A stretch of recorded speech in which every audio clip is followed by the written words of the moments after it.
We have this opportunity that we wouldn't have had years ago to ship a game and then really collaborate with people outside the studio to figure out like what is the best version of that. Honestly, yeah, like we're building something the community has been asking for, and it's accumulation of everything that we believe the game needs to be.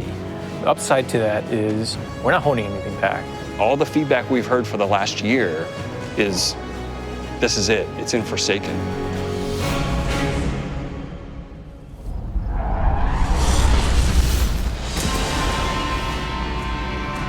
We want this release to have a different tone and a different vibe. We sort of just embrace that Western revenge vibe. You're going to a darker place. You're going to take on a different role as a Guardian. A barren landscape with like the asteroid vibe with like tumbleweeds. And I mean, that just sounded cool. Grit, man. I want to bring the dirt back. And what better way to start a story than to start it with a prison break? Right. Cayde's been filling this prison with bad guys that are really bad. And so when it breaks, things can happen to all the world. First place you're going to go to is the Tangled Shore, which is a new part of the reef that you've never seen before. That's right, my friend. It's a collection of lashed together asteroids and rocks out in the asteroid It's belt. very otherworldly, and it's full of pirates and assassins and bad guys. It's become a lawless place. It truly is a frontier. It's completely taken over. The most malevolent force there is the Scorn.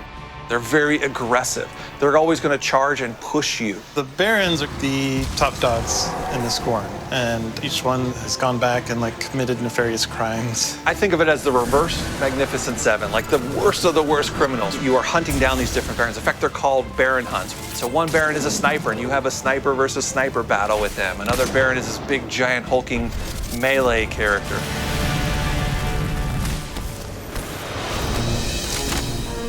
One of the things we're most excited about is the new weapon system. Hey, if you like Destiny 2, great, play that way. But if you like Destiny 1, great, play that way. But if you're crazy, why not 3 shotguns, right? Just for the fun of it. We need to have as many ways as possible, and then we need to have people fighting about it. Like, no, man, you f***ed up, you're taking the wrong weapons, or can I say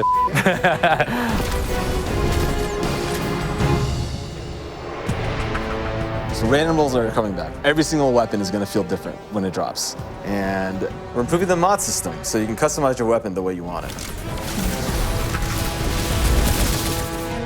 We've got a whole new masterwork style system coming together where you actually are able to kind of move your levels up over time. And so there's investment back on the weapons again.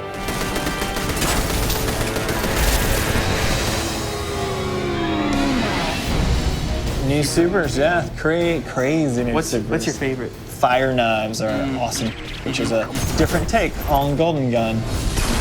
We took a lot of inspiration from Rise of Iron, cast that thing. You got a huge hammer now, and you slam that thing down, and it sends out this fire in front of you that then creates a fire tornado. We gotta take it to the next level, you know? The idea that anyone who plays, however they play, they're gonna have some new way to engage. Yeah. I'm in love with the new Void Warlock. Teleportation that's like super anime, just like We've been having great games with the Arc Warlock. Basically cast this thing, he pulls back. Yeah, and it's gonna break the game, and I think that's amazing, yeah. You know? We also wanted a new weapon type that felt meaningful, so we came up with a bow and arrow, which seems kind of crazy, but when you use it, you feel like godlike. It is utilitarian, it's fantastical, it's also sci-fi. So we have a short range bow, we have a medium range bow, we have a long range bow. We built this guy who's like supposed to be super techie. You're like, why would you ever choose a bow in a game that has an automatic, machine gun? But boy, it's deadly. I mean, that's a nice machine gun you got there, buddy, but right, and then it's done. The biggest thing for me going into production on this game was like a new way to play, a new thing to do that like is new to Destiny. Let's see what we've got. We want to be able to give players what they want, but also surprise them. Gambit is a brand new mode. Destiny begs to marry PvE and PvP together. It's like adding bacon to peanut butter and jelly. You start off being able to see the other team that you're going to compete against, so you can taunt each other, you can emote. Each team is in their own separate arena, and they're being assaulted by combatants. They're dropping motes for you to collect, you bank them. When you put them in your bank, you're gonna send a blocker over to the other side that locks their bank down. They can't put motes into it until they take out that blocker. Filling up your bank with the motes is how you summon your primeval. You burn it down, that's it, round's over. The interesting part is that we allow one person from your team to go over to the other side and physically invade. I mean, I've seen people that just hate PvP. Like, the first time they invade and they get multiple kills, they'll come back and they'll be like, suck it! It's awesome. We leave the raid team alone. I mean, if you can't tell, like, we just kind of let them do their own thing. But we have Joe over there. For this next raid, we wanted to get back to the epic adventure where you're going out to slay a big monster again. This raid has more bosses than any raid we've ever had before, and we're really excited to get players in there. The raid is actually about more than just the raid. It's about the dreaming city, the place that the raid exists. And it's an in-game destination that we've never done before. It's the Awoken homeland. I could talk about the dreaming city for hours. It's like if the Vault of Glass and Dreadnought had a baby.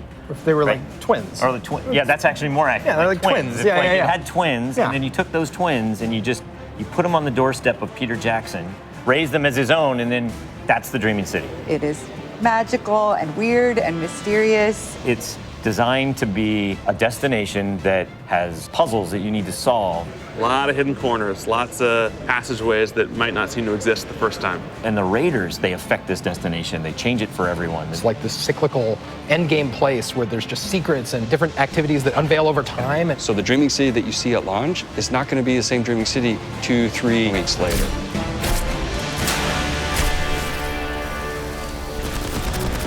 So with every design decision we've made for the Forsaken, like the first thing we ask is how will the community react to this? Players want their investment in Destiny to matter, and they want to be able to see that reflected in the content. We knew we wanted to do something for the collectors in our game, so we built a feature called the Collections. It's a way for you to track all the items that you can go out and acquire. There's so much gear in our game. There are 2,000 items you can get. Go get them. You can look at sets and you can say, I haven't filled out this set. What do I have to do to go get it? If I want to find like how many guns in the world, I can actually go look now. We also had a triumphs thing, which is just acknowledging your achievement. It like ties into records, it ties into lore. It's a thing that can help you drive like, hey, I want to do that. And if I do those things, I can get a title.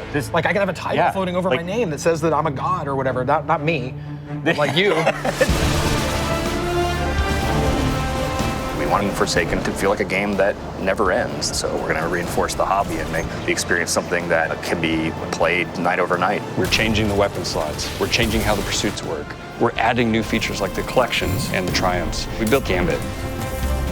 We've got a whole bunch of new weapons to chase, exotics that are really powerful. We have Lisa focusing on some sweet new exotic armor. Maybe we gone overboard, like dialed it too high.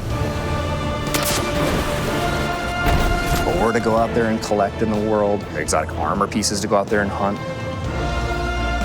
We're working on armor perks, random rolls, new mod system, new subclass paths. We're making Forsaken for people who love Destiny. Making a game that we can all love, that is the goal. That's what we're gonna constantly be pushing towards, always. Everything we're building is through that lens.